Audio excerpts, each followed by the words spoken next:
وعلیکم ورحمۃ اللہ وبرکاتہ۔ محترم سامعین، سوال یہ ہے کہ کیا عورت اپنی ڈیٹ کے دنوں کے اندر قرآن مجید کی تلاوت کر سکتی ہے یا نہیں کر سکتی؟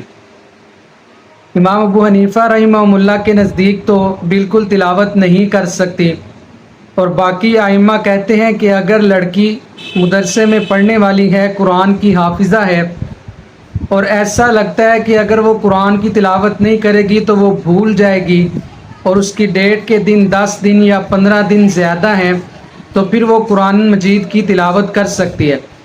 جبکہ امام ابو حنیفہ رحمہ اللہ بالکل اس کی مخالفت کرتے ہیں اور کہتے ہیں کہ ان دنوں کے اندر عورت بالکل تلاوت قرآن نہیں کر سکتی، کیونکہ اس کے لیے انسان کا پاک ہونا ضروری ہے۔ تلاوت قرآن کے لیے انسان کا پاک ہونا ضروری ہے۔ اس لیے میں بھی آپ سے یہی درخواست کروں گا کہ عورتیں اپنے ان دنوں کے اندر جہاں اللہ رب العزت نے انہیں نماز تک معاف کر دی ہے، تو وہ قرآن مجید کی بھی تلاوت نہ کریں اس حالت کے اندر کہ جب ان کا جسم پاک نہ ہو۔ والسلام۔